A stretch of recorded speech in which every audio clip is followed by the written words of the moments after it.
네, 정치가 늘 웃을 수 있겠습니까만 대화는 서로 좀 했으면 좋겠습니다. 여의도 사사건건 시간입니다. 현근택 전 이재명 캠프 대변인, 김근식 전 윤석열 캠프 비전전략실장과 함께하겠습니다. 어서 오십시오. 안녕하세요. 안녕하세요. 오늘은 고성이 나오거나 중간에 나가지 않고 대답을 마무리하는 절대 그런 일 없습니다. 좀 해보겠습니다. 일단 야당 선대위 지금 착착 준비 중이죠? 네, 그렇습니다. 김종인 위원장이 합류할 거냐 이게 최대 관심사인 것 같습니다. 김종인 위원장의 그 선대위원장 합류는 뭐 이미 기정사실은 된 것 같고요. 단지 이제 당 대표인 이준석 대표, 그다음에 이제 공식 후보인 윤석열 후보, 그리고 이제 거론되고 있는 김종인 위원장 세 분이 서로 이제 모여서 합의를 이루고, 그리고 선대위 구성의 큰 그림과 방향에 대해서 일정하게 합의를 한다면 머지않은 시일 내에 큰 합의가 나와서 아마 첫 출발을 할 거라고 생각을 합니다.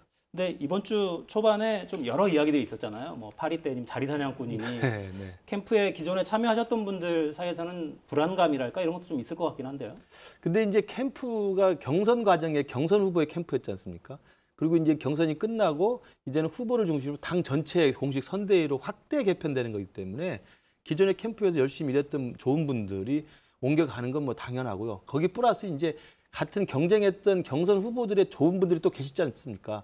그분들 캠프에 계셨던 분들 또 모셔와야 되고, 그다음에 당에 또 그동안에 특정 후보 지지를 선언하지 않았던 현역 의원들이나 당협위원장들도 계십니다. 그런 분들도 또 다시 모셔와서 사실 용광로와 메모드급 선대를 꾸리는 게 맞고요. 그렇지만 이제 또 하나 김종인 위원장이 이야기하는 것은 선거 전략과 선대위의 기조에 대한 이야기를 이제 미리 제안하는 겁니다. 이게 과거에 그 보수층과 아니면 그 국민의힘의 전통 지지층에만 머물지 말고 중원으로 나가서 중도층을 우리가 이끌어낼 수 있는, 지지를 이끌어낼 수 있는 그런 노선과 전략으로 우리가 선대위의 방향을 잡아야 된다, 이런 말씀을 하는 것이어서 큰 틀에는 인적 구성은 메모드급으로 통합선대를 하되 방향은 중도지향 쪽으로 간다, 이런 식의 합의가 있다면 뭐 자리 다툼으로 꼭 비치는 것은 아니라고 생각합니다. 민주당 분들은 걱정을 되게 많이 해주시더라고요. 제가 보기엔 자리 싸움이 맞아요. 왜 그러냐면 뭐 복지 논쟁도 아니고 경제 민주화 논쟁도 아니고 지금 이제 윤석열 후보가 얘기한 50조 손실 보상할 거냐 이런 얘기 하는 게 아니잖아요. 지금 파리 때 하이에나 자리 사냥꾼 뭐겠어요? 그 사람들 좀 비켜라. 새로 지금 당에 있는 사람들 아니면 김종인 비대위원장을 한 옆에 있는 사람, 외부에 있는 사람들이 좀 들어가려면 있는 사람 좀 비키라는 얘기거든요. 근데 그 안에 계시니까 모르지만 우리는 못 나가겠다라고 버티는 거 아닙니까? 그 싸움이에요, 결국은. 제가 보기에는 자리 싸움이 치열하다. 벌써 선거 이긴 것 같아요. 거의 뭐 이 청와대 조각하고 내각 짜는 것 같은데 국민들이 보기에는 오만해 보이죠. 왜냐하면 선대위라는 건 말씀처럼 잘못해도 한참 잘못된 거예요. 1번 누구예요? 홍준표 후보 당연히 손 잡아야죠. 홍준표 후보한테 손 내밀고 거기에 있는 뭐 이원주 의원이든 아니면 누구든 한 명을 상징적으로 모셔와야 되잖아요. 전혀 지금 원희룡 후보도 안 왔죠. 지금 다른 저 유승민 후보도 안 왔죠. 그러니까 경쟁했던 후보들은 다 찬밥이고 지금 이제 김종인 비대위원장만 모셔오냐 마냐 얘기하고 있어서 이건 원팀이 아니라 그냥 투팀, 쓰리팀 아닌가라는 생각이 듭니다. 이현주 전 의원도 모셔야 되죠?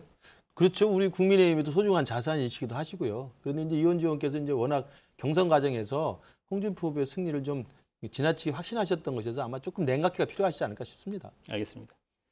김종인 전 비대위원장 오늘 라디오 인터뷰 가졌는데요. 발언 듣고 계속 이어가겠습니다. 사람에 너무나 집착하다 볼 것 같으면 성공을 못해요. 솔직히 해서 내가 무슨 허수아비 노릇은 할 수 없잖아. 헌법상에 대한민국 대통령이라는 자리가 어떤 자리라는 걸 제가 몰라서 하는 소리예요. 그게 무슨 지금 우리나라에서 무슨 뭐 흥선대원군은 누가 흥선대원군을 해. 그게 상식에 맞지 않는 소리예요. 대통령 선거 끝나면 그만해요. 예를 들어 내가 2016년도에는 그 솔직히 얘기해서 당이 진로를 모르고 어디 갈지 모르는 당에 가서 내가 지네들 일당을 만들어주는 그런 경험을 가지고 있는데 내가 그러고 나서 그 사람들한테 뭐 요구한 게 뭐 있어요? 네, 김종인 위원장이 전권을 요구한 바가 없다라고 하면서도 일할 수 있는 여건은 또 이야기해요. 어떤 의미로 봐야 됩니까? 전권 요구설은 이미 이제 비서실장으로 활동하고 있는 권성동 의원이 공개적으로 밝힌 바가 있습니다. 왜냐하면 권성동 의원은 비서실장 임명된 지 맨 처음 김종인 위원장과 오찬을 나누면서 깊은 이야기를 나눴고요. 거기서 전권 요구한 적이 없다라고 공개적으로 밝혔습니다. 그러니까 전권을 요구한 적이 없는 건 이제 확인이 된 거고요. 근데 이제 그럼 왜 둘 사이에 뭐가 안 맞는 것처럼 이야기가 되느냐? 그건 아까 제가 말씀드린 것처럼 캠프에 있는 사람들 끌고 가느냐 마느냐, 뭐 누구는 빼야 된다, 누굴 제껴라 이런 식의 자리 싸움이라기보다는 그 자리 싸움 중에 이제 오늘 김종인 위원장이 말한 그 박정희 정부 때 문고리 3인방 이야기를 하지 않습니까? 그런 식의 이제 후보의 눈과 귀를 가리는 사람이 있으면 안 된다라는 원칙론을 이야기한 거고요. 큰 틀에서는 용광로 통합선대위로 될 건데 문제는 아까 말한 정권 요구가 아니라 제대로 일할 수 있는 여건을 좀 만들어 달라는 거거든요. 그 여건은 제가 아까 말씀드린 제가 해석하기에는 선대위의 기조와 방향입니다. 기조와 방향. 네, 그러니까 우리 당 일각에도 있고 캠프 안에도 그런 흐름이 약간 있었습니다만 그냥 우리가 보수 지지층만 안고 가면 된다. 특히 이제 컨벤션 효과 때문에 지금 10% 이상 차이가 나는 경우도 나오잖아요. 그러면 약간 안이한 생각을 할 수가 있습니다. 그러나 이제 김종인 위원장 생각은 제가 알기로는 그게 아니고 박빙으로 갈 수밖에 없기 때문에 지금도 우리가 방심하지 말고 철저하게 중도지향적으로 그리고 우리가 아직 소구력이 없는 호남이나 중도층이나 청년층이나 여성층이나 이쪽에 더 많은 정책과 많은 접근을 해야 된다는 이야기를 하고 있기 때문에 그런 중도지향적인 외연을 확장할 수 있는 전략과 방향으로 김종인 위원장 끌고 가고 싶은 것이고 그러한 여건을 만들어달라는 이야기라고 저는 해석을 합니다. 중도로 확장해 갈 수 있도록 여건을 만들어 달라. 뭐 김근식 교수님은 뭐 잘 얘기 못하는 것 같은데 제가 잘 해석을 해드리겠습니다. 왜 그러냐면 뭐 선거는 다 아세요. 선거 가면 후보가 원탑이고 정권 행사합니다. 사실은 뭐 선대위원장 아무리 뭐 김종인 비대위원장 그 이상이라 해도 정권 행사할 수 없어요. 예우 차원에서 하는 거예요. 아 정권 행사하게 드리고 원톱으로 모시겠습니다. 해도 사실은 어찌 보면 이제 갈까 말까 하시는 분인데 제가 보기에 이미 방권만 줘도 갈 것 같아요. 왜 그러냐면 지난번에 이제 비대위 끝날 때도 보면 뭐 연락해라 찾아오라 수없이 얘기했는데 잘 찾아오지도 않고 연락도 안 했거든요. 근데 이번에도 막판에 딱 보니까 아, 이번 대선은 이재명과 윤석열이 대결이 될 것이다. 기여를 했단 말이에요. 여론 형성에. 여론에서 뒤지긴 했지만 얼마나 기여했는지 모르겠지만 그러니까 김종인 비대위원장 가고 싶은 마음이 너무 꿀떡 같아요. 예우만 해달라는 거거든요. 이렇게 아유 저 정권을 드리겠습니다 하고 사실은 정권 줄 수가 없죠. 어떻게 주겠습니까? 제가 보기엔 뭐 거의 명분만 만들어주면 되는데 이제 그것도 못 만들어주고 있어서 제가 보기에는 그런 방권이 아니라 반의 방권만 이제 준다 해도 이제 가셔야 되는데 사실은 의리거든요. 김종인 비대위원장이 이제 갑처럼 행동하는 거예요. 그럼 갑처럼 대우라도 좀 해주라 이렇게 얘기하는 것 같은데 그것도 못하는 만큼 좀 야박한 거 아니면 안에 이미 다 차가지고 이제 채울 반의 방권도 못 줄 상황인지 좀 이해하기 좀 어렵습니다. 그러니까 김종인 위원장 오늘 그 발언 중에 이런 대목도 있어요. 사람에 너무 집착하면 성공하지 못한다. 과거 정치인에 둘러싸여 있으면 안 된다. 뭐 이런 발언도 해요. 그러니까 특정인을 뭐 찍어내라거나 누구를 넣어야 한다거나 이런 이야기를 구체적으로 하는 것 같지는 않은데 근데 뭔가 방향은 좀 있는 것 같기도 하거든요. 그게 제가 아까 말씀드린 이제 그 선대위의 본선 전략에 대한 이야기입니다. 그러니까 과거 사람이라는 건 뭐냐면 이제 구태스러운 이미지가 있는 분들이 계시잖아요. 뭐 굳이 누구라고 말씀드릴 수 없지만 최근 또 김종인 위원장 상황 정치하고 김종인 위원장 무슨 구원투수 한다고 그러니까 이제 킹메이커 고만하라라고 말하시는 분도 계시잖아요. 이제 그분은 우리 당의 오래된 원로분이십니다. 이제 그런 분들이 전면에 나서면 되겠느냐 이런 식의 문제 제기인 거죠. 그러니까 아까 제가 말씀드린 중도지향성이라는 선거의 본선 전략을 가지고 간다면 구태스러운 이미지, 그다음에 당의 어떤 긍정적인 이미지보다는 당의 부정적 이미지가 더 겹쳐지는 분들은 뒤로 좀 뒤로 빼고 전면에는 젊고 활기차고 실력 있고 중도지향적인 사람들을 새로운 인물들을 영입을 해서 선대위가 처음 출발할 때 좀 활기차게 가야 된다는 거기 때문에 이제 그런 의미로 전 설명을 한 거고 특정인을 거론한 건 아니라고 보고요. 다만 아까 말씀드린 박정희 대통령 문고리 3인방을 박근혜 대통령 문고리 3인방을 거론한 것은 김종인 위원장이 아마 그 신모 원료가 있었던 거라고 생각합니다. 네. 참 얘기하는 게 대단하세요. 항상 나만 빼고거든요. 나만 빼고 다 구태고 나만 빼고 다 자리 싸움꾼이고 나만 빼고 다 하이에나고 본인이 어쩌면 그중에 제일 우두머리인데 본인은 절대 아니고 남들은 다 그런 사람이고 참 이렇게 프레임을 짜는 것도 참 능력입니다. 그러니까 상황 뭐 이런 비판에 대해서는 철딱서니 없는 소리 하지 말라 이렇게 반응을 하잖아요.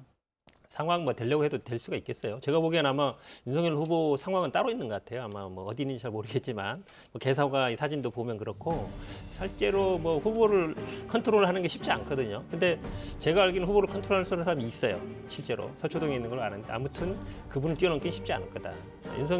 김종인 비대위원장이 그분을 견제할 수 있을까? 제가 보기에 그걸 할 수 있다고 생각하는 사람은 별로 없을 것 같습니다. 그러니까 이제 상황 논쟁은 우리 현근택 변호사가 정확히 지적했듯이 상황이 될 수가 없는 거죠. 정치 현실이라는 게 후보가 따로 있다는 얘기예요. 후보가 공식으로 있는데 어떻게 선대위원장이 상황이 되겠습니까? 그러니까 우리 우원식 의원이 이야기하는 흥선대원군 김종인이 된다는 이야기는 현실을 모르고 한 이야기라고 지금 현 변호사께 잘 설명해 주신 것 같습니다. 저는 따로 있어서 안 된다는 얘기예요. 안 된다는 얘기가 아니고 따로 있다. 네. 실명을 거론하지는 않는데 누구를 말하는지는 알 것 같습니다. 이 대목에서 갑자기 궁금해지는데 네. 민주당은 상대적으로 선대위가 이렇게 개문 발자 일단 문 열어놓고 출발을 하잖아요. 아, 다 찾죠. 그러니까. 우리도 원팀 만들었잖아요. 그러니까 그 과정이 이렇게 시끄럽지는 않았던 것 같아요. 그러니까 이게 그게 또 좋은 건가요? 이렇게 논란이 좀 있으면서 관심이 쏠리는 게 낫습니까? 아니면 일단 조용히 이렇게 출발하는 게 낫습니까? 저희들은 기본을 다 갖춰서 후보들을 다 모시고 시간이 좀 걸리지만 하는 거고요. 저기는 이제 후보들은 다 빼놓고 차도 안 태우고 저희들은 차례에 다 탑승시켰거든요. 저기는 그냥 혼자 가는 거예요. 혼자 가다가 중간에 더 중요한 손님들 태우는 거거든요. 저희들은 오히려 다 탈 때까지 기다린 것이고 국민의힘은 그냥 혼자 출발했다. 지금 제가 보기에 다른 후보들은 어디 있는지 아무도 모르잖아요. 관심 없는 거죠. 제가 보기에는 이게 정치를 떠나가지고 인간적인 도의도 아니다. 좀 그분들 좀 챙겨주셨으면 좋겠습니다. 우리 현 변호사님이 굉장히 초조하신 것 같은데 그때 이제 이재명 대표가 이제 그 경선에서 떨어지고 한 2주 걸렸지 않습니까? 그래서 이제 그 나름대로 이제 유권에서 논란이 있어가지고 그래서 좀 늦었지만 이제 좀 뭐 출발을 해서 개원 발차를 하고 있는 거고요. 저희는 이제 일주일밖에 안 됐습니다. 그러니까 지금 걱정하신 대로 홍준표 대표나 원희룡 후보나 이승민 후보를 다 우리가 모셔서 갈 거고요. 그리고 이제 일주일 동안 이제 여러 가지 뭐 김종인 위원장, 이준석 대표 이 뭐 3자 사이에 뭐 이러저러한 틈이 있다는 이야기가 나옵니다만 제가 말씀드린 것처럼 그 이낙연 대표와 이재명 지사가 합쳤던 그 시기보다 우리 훨씬 더 빨리 잘 만들어서 원팀으로 출발하도록 하겠습니다. 네. 근데 홍준표 대표가 오늘 발언까지 보면 정말 별로 생각이 없는 것처럼 보여서. 근데 그렇다고 해서 이제 2030 청년을 향한 플랫폼을 만들어서 그 홍준표 대표의 소구력이 있는 그 대상을 향해서 정치를 하시는 게 우리 당에 나쁘지는 않습니다. 그렇다고 이분이 탈당을 하시는 게 아니지 않습니까? 그렇다고 우리가 뭐 선대위원장으로 모셔려고 했는데 선대위원장은 아니고 난 백의종군 하겠다고 하셨기 때문에 저는 오히려 정권 교체를 위한 그분만의 또 기여 방식이 있다고 생각합니다. 선대위에 참여하지 않더라도. 오히려 보니까요. 그러니까 원래 2030 남성들의 표는 홍준표 표가 아니라 이준석 표다. 그래서 이준석만 잡으면 된다. 홍준표는 굳이 필요 없다. 저는 이 생각이 있기 때문에 처음부터 사실은 선거 경선 끝나면 일본은 누굴 찾아가야 돼요. 당연히 홍준표 대표 찾아가고 안 되면 집 앞에 기다려서 만나야 되고 그래서 만약에 만남을 가지면 언론에도 발표해야 되는데 그런 게 전혀 없잖아요. 그럼 홍준표 대표를 지지했던 분들은 우리가 이준석 대표 오면 된다. 이준석 대표만 오면 된다라고 생각하기 때문에 그런 거 아닌가라고 생각할 수밖에 없어요. 그렇진 않죠. 아, 그럼요. 일단 그 경선 확정되고 바로 홍준표 대표가 통화를 굉장히 좋은 분이 한 걸로 제가 알고 있고요. 그런데 이제 만나 뵙기로 이야기를 했는데 홍준표 대표가 그 이제 뭐 비리 대선 이야기하면서 기분이 좀 상했지 않습니까? 그리고 자기는 이제 백의종군 하겠다. 내 역할은 여기까지다 이야기했기 때문에 그리고 자기는 고집이 세기 때문에 만나려 하더라도 만나지 않겠다고 이야기를 하신 마당이어서 조금 저희들은 냉각기를 좀 두고 만나려고 생각하고 있고 현 변호사 말씀대로 저희들이 반드시 모셔서 공손하게 정중하게 예의를 갖춰서 모시고 하고 오늘 이야기하는 2030 플랫폼을 만드는 것은 전체 정권 교체를 위한 홍준표 의원만의 저 독특한 기여 방식이라고 생각합니다. 알겠습니다. 그게 또 정말 당으로 잘 화학적으로 결합이 그럼요. 되는지 네. 이것도 좀 지켜봐야겠죠. 민주당 쪽은 오늘 사진 공개하고 네네. 이해식 그 배우자 실장은 기자회견도 또 했어요. 연일 기자회견이죠. 추가 고발도 예고했고. 그러니까 전체적으로 어떻습니까? 그러니까 정치 공작이 벌어지고 있다. 이걸 의심할 만한 구체적인 정황이 있는 겁니까? 이게 이제 처음에 해명을 했어요. 왜냐면 뭐 집에서 갑자기 쓰러졌다. 그리고 119에 실려가서 병원에 입원했다가 집에 왔다는 거 얘기 다 했는데 어떤 뉴스가 들어왔냐면 뭐 집안에 다툼이 있었다. 뭐 여자 문제였다. 뭐 얼굴을 뭐 어떻게 됐다 해서 뭐 다쳐서 사진도 공개 못 한다. 뭐 이재명 후보 SNS 좋아하는데 왜 사진 공개 안 했겠냐. 뭐 백물 얘기가 다 돌았잖아요. 그러다 보니까 아무리 해명을 해도 안 되는 것이고 뭐 쓰러졌는데 사진 찍거나 병원 가는데 사진 찍는 사람 흔치 않거든요. 그러다 보니까 어쩔 수 없이 이제 사진이라고 있는 게 아마 이제 구급차에 있는 사진 공개한 것 같은데 사진 보시면 알겠지만 얼굴 아무 상처도 없고요. 그다음에 이제 실려가는 사진이다 보니까 공개한 건데 사실은 이게 SNS뿐만 아니라 유튜브에도 광범위하게 돌았습니다. 그래서 그걸 갖고 막 얘기하는 게 있어서 어찌 보면 이재명 후보에 대해서 좀 안 좋은 생각을 갖거나 뭐 원래 나쁜 사람이야 아니면 좀 험한 사람이야 이런 이미지를 심어주기 위한 거였거든요. 그래서 좀 해도 너무한다. 가정사이기도 하지만 개인 문제이기도 하지만 아니라고 얘기하는데도 또 이렇게 계속 얘기하다 보니까 제가 보기엔 이렇게까지 해야 되나 이런 거 굳이 저희들이 선거 과정에 이런 거 공개할 필요 없다고 보거든요. 왜냐하면 뭐 다치고 병원 가는 거는 누구나 있을 수 있는 일이에요. 예상한 일이 아니잖아요. 그날 심지어요. 여성되어 있으니까 거기 가기 싫어서 했다 뭐 이런 얘기들도 있었어요. 그러니까 좀 어느 정도 지킬 건 지키자. 아무리 뭐 선거가 치열하다 그러지만 이런 개인 문제라든지 가정 문제 같은 것도 넘지 말아야 될 선은 좀 지켰으면 좋겠습니다.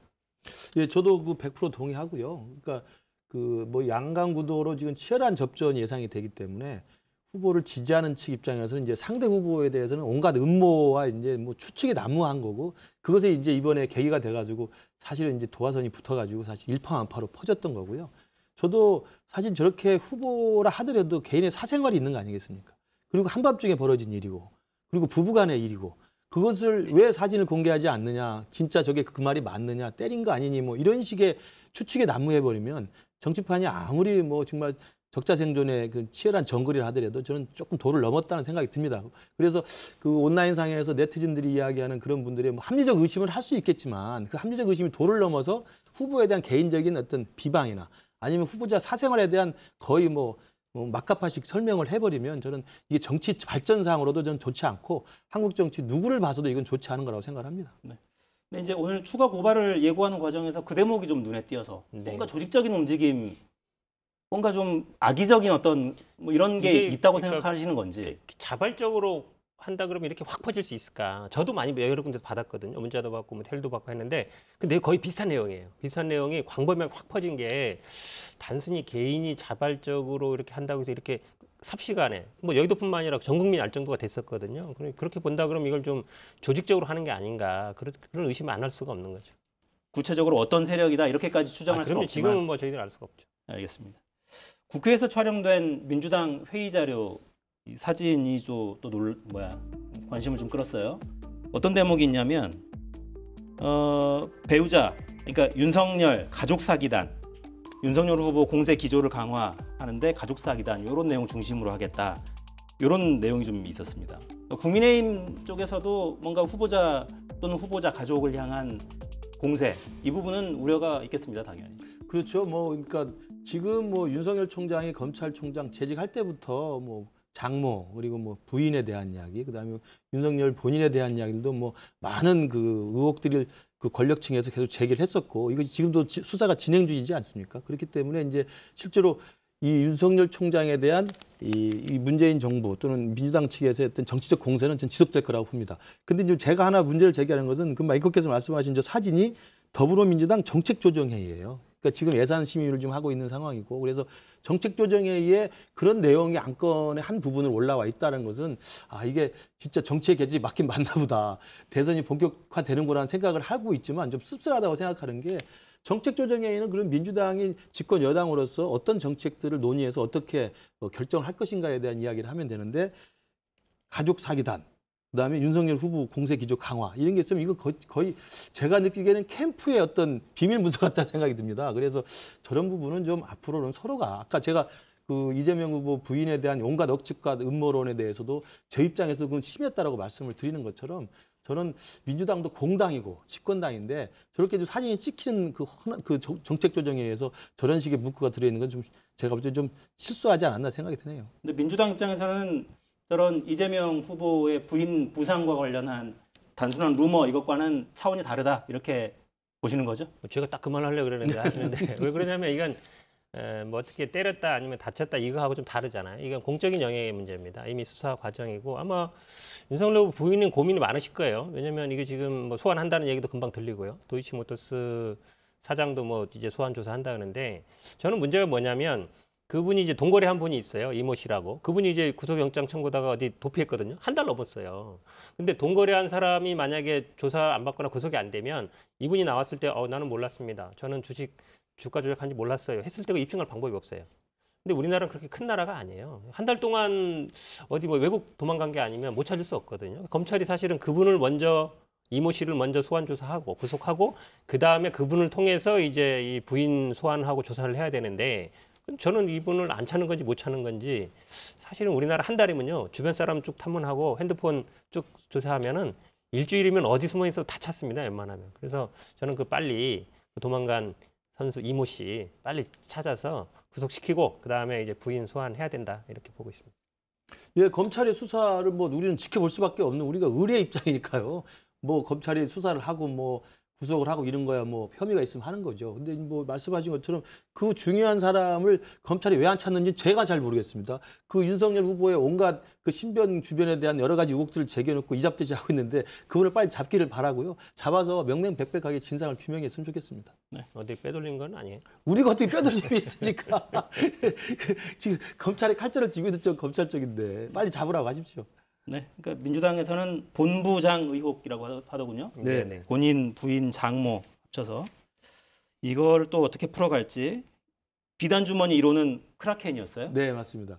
이걸 또 우려하고 있는 건가요? 이제 온라인상에서의 아까 뭐 정책 조정에 의해 뭐 그 윤석열 가족 사기에 대한 이야기가 나옵니다만 이런 것들 볼 때 저희들이 이제 그 자라보고 놀란 것은 소뚜껑 보고 놀란다고 이제 저희들 드루킹을 받지 않습니까? 그러니까 지난 대선 때 드루킹이라는 게 실제 했던 거고 실제 해서 그 사람이 지금 잡혀서 들어가 있는 거고 그 여권의 가장 유력한 후보라고 생각했던 김경수 지사가 지금 구속이 돼 있는 상황이지 않습니까? 그러다 보니까 이준석 당대표 입장에서는 이 중요한 대선을 앞두고 또다시 드루킹이 제2, 제3의 드루킹이 활동하면 어떨 것인가라는 아마 생각을 한 것이고요. 그래서 계속 이야기했던 비단 전문의 3개 중에서 첫 번째 꺼낸 게 이게 또 이준석 대표답게 또 젊은 우리 영선 대표답게 디지털에 익숙한 이 빅데이터 전문가들 모아가지고요. 우리 당의 그 비례대표 의원인 이영 의원이 디지털 추진위원장입니다. 그래서 거기서 크라켄이라고 하는 드루킹 같은 댓글 조작을 막아낼 수 있는 그런 어떤 새로운 어떤 프로그램을 만들어낸 것 같습니다. 그래서 그걸 윤석열 후보에게 전달을 했다고 하기 때문에 당으로서는 뭐 굉장히 잘 준비를 하고 있는 것 같습니다.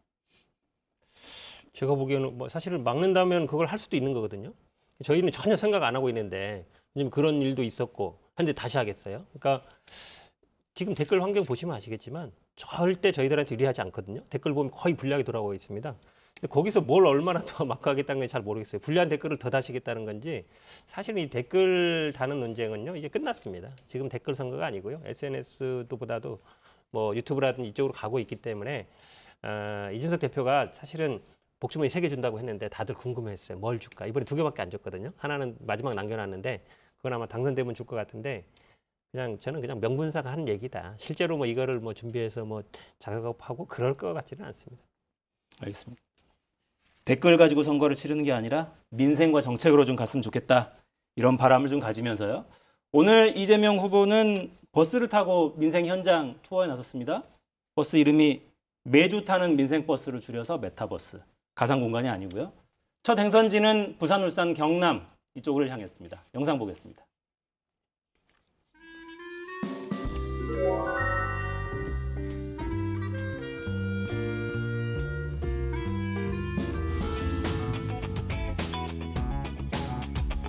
지금 저희가 지방으로 또 지역으로 이렇게 경청 투어를 떠나는 것도 결국은 정말로 소외되고 또 똑같은 대한민국에 살면서도 지방이라는 이유로 차별받고 기회를 더 많이 잃고 있는 우리 국민들의 목소리를 듣고자 하는 것입니다.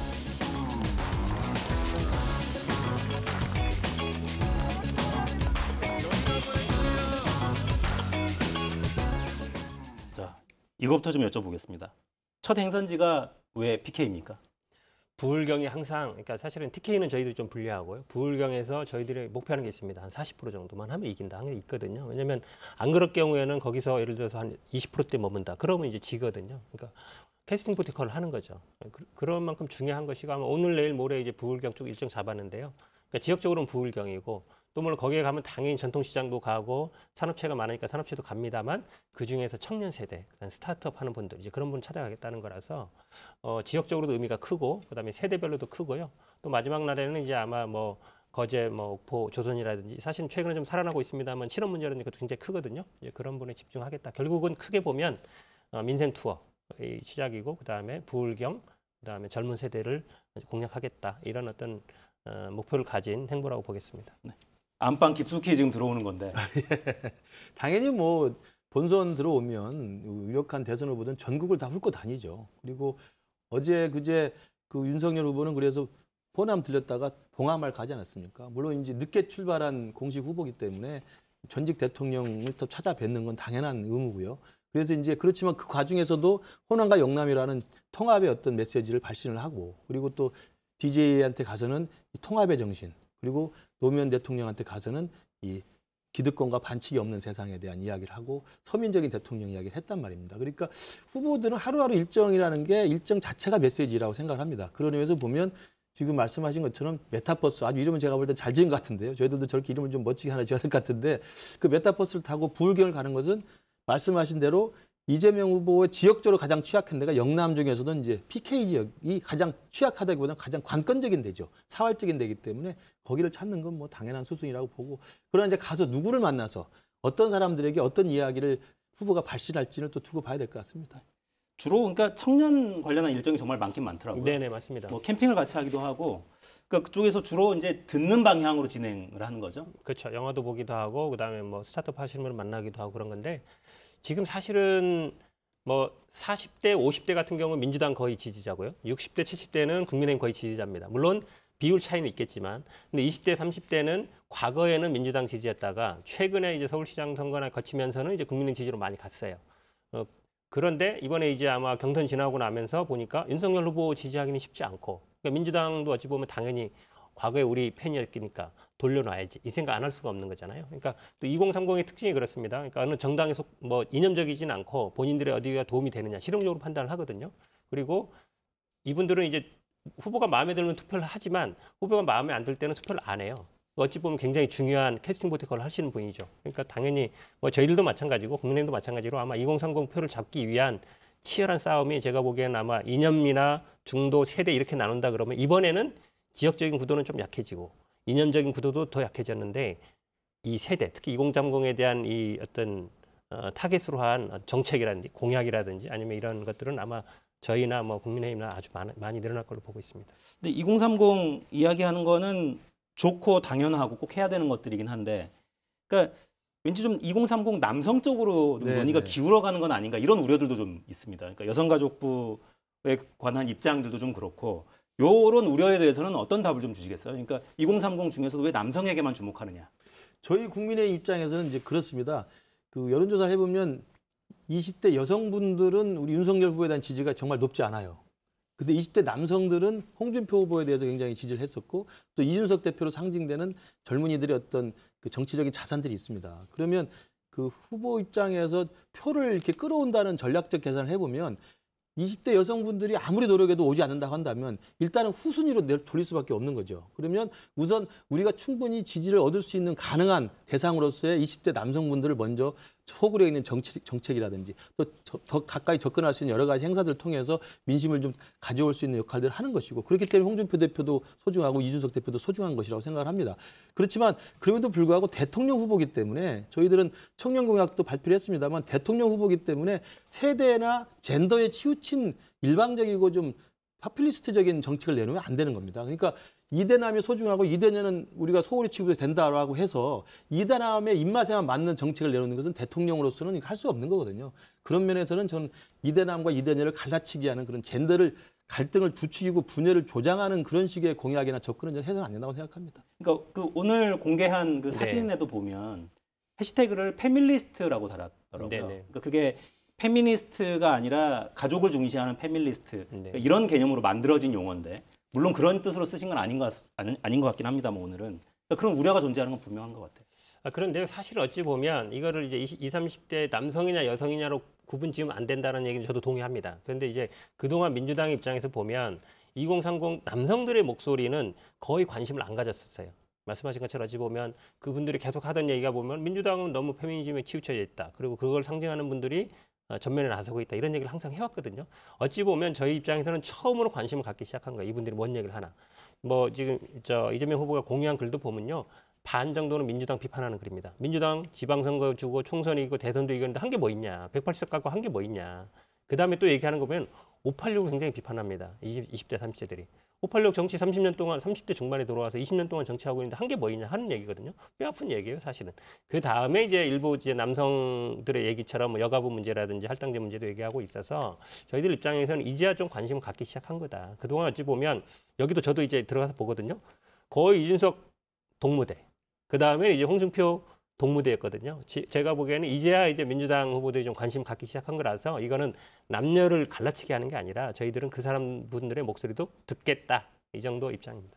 근데 저는 이제 이재명 후보가 최근에 와서 이제 홍준표 후보의 공약을 이제 공유하기도 하고, 그다음에 그 이제 이른바 이제 20대 커뮤니티 안에서 있었던 이런 그런 글도 공유를 하고 그래요. 그리고 지금 말씀하신 것처럼 여가부도 이제 좀 이름을 바꾸겠다 이야기를 하지 않습니까? 이게 사실 당론과는 좀 배치되는 겁니다. 그래서 물론 이제 이재명 후보가 이제 본선 후보를 뛰어야 되기 때문에 지금 지지율이 굉장히 낮게 나오는 20대 남성들을 구애하기 위해서 그런 고민을 하는 건데 이해가 됩니다만, 저희들과 달리 민주당은 굉장히 여성 친화적인, 그리고 여성 양성 평등에 굉장히 그 오래전부터 주장을 해왔던 상황이기 때문에 그런 이재명 후보의 급격한 이 정책의 선회가 당내에 있는 다른 분들, 예컨대 윤미향 의원이라든지 권인숙 의원이라든지 이런 분들과의 만약에 지금은 뭐 드러나지 않고 있는지 모르겠습니다만 그런 식의 당내 일정한 혼선이 있을지 저는 그게 궁금합니다. 그래서 현 변호사한테 한번 여쭙고 싶어요. 그게 그럴 만한 스텝이 꼬이지는 않을까 하고 좀 궁금하기도 해요. 별 문제는 없고 이제 그러시기 바라는 것 같은데 그런 일은 없고요. 저희들 입장에서 사실은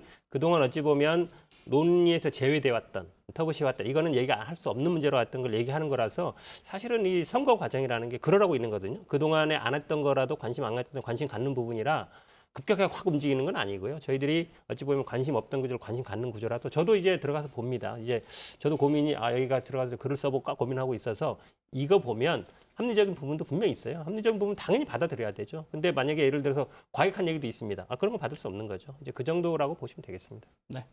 정책 이야기를 조금 더 해볼까요? 그 이재명 후보가 부동산 개발 이익을 환수해서 가상자산 형태로 분배하겠다. 네. 이런 정책 제안을 했는데 당내에서 이게 논의가 있었던 건가요? 아마 주된 얘기는 아마 뭐 이재명 후보나 아니면 정책을 만드는 단위에서 하는 것 같고요. 지금은 이제 당하고 선관위가 이제 막 이제 결합하는 방식이라서 그거를 뭐 당과는 당연히 어느 정도 얘기는 했을 것 같습니다. 근데 기본 개념이 이거에 대해서 이제 비판하는 이준석 대표가 비판하는 것도 봤는데요. 그러니까 우리가 비트코인이나 가상자산은 사실은 기초 자산이 없습니다. 기초 자산이 없는 거거든요. 우리 볼 수가 없어요. 실제로 그게 가치로서 있는지 없는지. 주식이라는 건 그래도 뭐 실물도 있고 기업이라는 게 있는데 여기는 어떤 거냐면 사실은 개발 이익이라는 걸 국민한테 나눠주자는 건데 그게 사실 거래할 수 있겠다는 거거든요. 우리나라 아시겠지만 부동산은 아파트 하나 살려면 10억 이상 가져야 돼요. 부동산에 투자 못 하거든요. 근데 리츠라든지 아니면 유동화 이런 것들은 시장에서 거래를 하지만 사실은 젊은 사람들이 그걸 하지 않습니다. 그럼 대부분 주식이라든지 비트코인으로 가게 돼 있어요. 그럴 바에는 이 부동산으로 인한 가격 상승으로 인한 이득들도 나눌 수 있는 방법을 찾자 그거거든요. 그러니까 저는 뭐 이거를 당초에는 기본 소득으로 나눠주겠다 한 거예요. 근데 그럼 현금으로 나눠주는 거잖아요. 근데 저는 이 아이디어 괜찮다고 봅니다. 왜냐하면 이걸 기초자산으로 한다는 얘기는 우리가 리츠나 이런 것처럼 기초자산을 근거로 해서 이게 또 오를 수도 있고 내려갈 수도 있는 거니까 그렇게 본다 그러면 좋은 방법이고 사실은 어찌 보면 이 실물 아니면 이 실체가 뭐 있는 점인지 모르겠지만 이런 비트코인 뭐 이런 가상화폐보다는 더 나은 방식이 아닌가 이렇게 생각되고 논의해볼 충분한 가치가 있다고 보고 있습니다. 저는 이제 이재명 지사가 가상자산으로 이제 지급을 하겠다는 제가 볼 때 굉장히 창의적이고 특이한 생각인데 뭐 이준석 대표도 당장 뭐 비판을 했습니다만 이것도 이제 제가 볼 때는 맥락이 아까 말한 페미니즘을 약간 좀 이제 지양하면서 그리고 이제 사실은 이대남들의 목소리에 귀를 기울이는 그런 모습을 보여주면서 아까 말한 가상자산에 좀 20대 남성들이 많이 지금 거기에 관심을 갖고 있지 않습니까? 그러니까 그분들의 어떤 관심과 표심을 좀 얻기 위한 여러 가지 그 아이디어 중에 하나로 한 것 같은데 저는 조금 납득이 되지 않는 게 부동산 개발 이익을 환수해서 한다는 건 이건 눈에 보이는 돈을 환수해서 이제 나눠주는 건데 이걸 가상자산 형태로 주겠다라고 하면 제가 볼 때 그 대장동 게이트의 시작도 공공개발은 선이고 민간개발은 악마기 때문에 막겠다는 것에서 나온 거 아니겠습니까? 그러면 공공개발이라는 선을 통해서 하는 건데 공공개발을 하면서 계속 주장했던 게 이재명 지사가 경남도지사 때 했던 것도 전국민 재난지원금을 줄 때 지역화폐로 줘야 된다. 그래야만 이것이 지역에서 경제를 살린다라고 해서 당내에서도 많이 싸웠습니다. 당내에서도 갈등이 있었고 여권 내에서도 갈등이 있었는데 그 많은 부동산 개발 이익을 환수해서 굳이 그 시장에서 거래되고 가상화폐에서 거래되는 가상자산으로 주는 것은 지역화폐를 통해야만 지역경제 살린다고 하는 기존의 어떤 논리와는 제가 볼 때 오히려 투기나 거래나 가상자산 시장의 어떤 지나친 과열화를 또 부추길 수 있는 부작용이 있지 않을까. 저는 그래서 그것도 우리 현 변호사한테 여쭤보고 싶어요. 그러니까 이게 이제 예를 들면요. 우리가 이제 예를 잘 들었어요. 우리 이재명 후보가 80년대 포철이나 한정 같은 거 주식을 국민들이 다 살 수 있게 만들었거든요. 그럼 그 주식이 오를 수도 있고 떨어질 수도 있는데 오래 갖고 있던 분들은 대부분 벌었습니다. 많은 돈은 아니지만 어쨌든 그렇게 한다는 형태거든요. 그러면 이거를 저는 지역화폐로 주는 것과 가상화폐로 주는 걸 선택할 수도 있어요. 지역화폐로 가서 3개월 내에 쓰실 분은 쓰셔도 되고 아니 가상화폐로 가져서 이걸 만약에 거래 시장이 형성된다 그러면 오를 수 있는 거거든요. 시간이 가면. 그럼 그 혜택을 볼 수 있는 거라서 지금처럼 제가 보기에 지금 하루 거래량이요. 주식시장에서 거래되는 금액보다 이 가상화폐 거래될 금액이 더 많습니다. 특히 20대, 30대들은 거기에 더 많은 돈을 쓰고 있어요. 근데 이건 하루에 올라가거나 떨어지는 폭이 없기 때문에 어느 날 갑자기 망하는 분도 많습니다. 돈 버는 사람도 있지만 24시간 거래하고 어찌 보면 거의 이거에 매달리는 분도 굉장히 많아요. 폐인이 되는 분들도 있고 그거에 비하면 국가에서 어쨌든 지급하는 것이고 실물이 있잖아요. 그러면 훨씬 더 안전할 수 있는 것이죠. 그럼 여기에 또 저희들이 뭐 꼼꼼하게 홍보를 하면 가상화폐에 대한 과세도 1년 동안 유예하겠다 이런 공약을 내놨습니다. 알겠습니다. 가상자산에 관심이 많은 20, 30대는 관심을 가질 것 같은 그 약속이긴 한데 정말 구체적으로 실현할 수 있을지 가상자산은 또 워낙 가격이 급등락하기 때문에 정말 제가 괜찮을지. 이제 우려하는 합리적으로 그거죠. 뭐 예를 들어 범위를 정하면 되죠. 주식보다는 조금 더 크게, 지금보다는 조금 더 약하게. 그러니까 하면 되죠. 오히려 그 20대, 30대가 관심을 보이고 있는 그 가상자산 그 시장에 지나친 과열화는 제가 볼 때 굉장히 부작용이 크다고 봐요. 왜냐하면 국민들 전체에게 그런 걸 나눠줘 가지고 마음대로 거래를 하라고 하니까. 그러면 현 변호사 말씀대로 안정성을 택한 사람은 갖고 있다가 몇십 년 지나서 뭐 안정적인 자산을 형성할 수 있지만 지금 20대, 30대 그렇게 하지 않지 않습니까? 24시간 밤새서 그걸 투기 형식으로 하는 분도 계시잖아요. 그러면 그걸 조장하는 또 부작용도 있기 때문에 조금 더 심사숙고해 주시기 바랍니다. 그러니까 사실은 말씀드렸잖아요. 주식시장에 흘러다니는 돈보다 가상화폐 흘러가는 돈이 더 많단 말이에요. 현실이거든요. 이걸 갑자기 없앨 수는 없어요. 그렇다면 조금 더 공적으로 끌어들여서 국가가 관리할 수 있는 방법을 만들자는 거예요. 그게 더 합리적인 거죠. 알겠습니다. 그러니까 이 부분은 정책적인 토론을 얼마든지 깊게 할 수 있을 그렇죠. 것 같아요. 네. 그러니까 그 부동산을 통해서 만들어진 이런 자원들을 어떻게 분배할 것인가, 가상자산 시장을 어떻게 바라볼 것인가, 이거 아주 정책적인 네. 논의여서 좀 깊게 해봤으면 좋겠습니다. 시간이 벌써 이렇게 됐네요. 다음에 뵈야겠습니다. 아, 그렇습니까? 너무 야, 갑자기 원고가 아직 많이 남았는데 남은 원고는 다음에 저희가 소화합니다. 네. 오늘은 소리치지 않았고 중간에 나가시지 않았습니다. 꼭 소리치길 바라시는 것 같아요. 조회수는 많이 나오더라고요. 네. 지금까지 김근식 전 윤석열 캠프 비전전략실장 그리고 현근택 전 이재명 캠프의 대변인과 함께했습니다. 두 분 고맙습니다. 감사합니다. 맞습니다.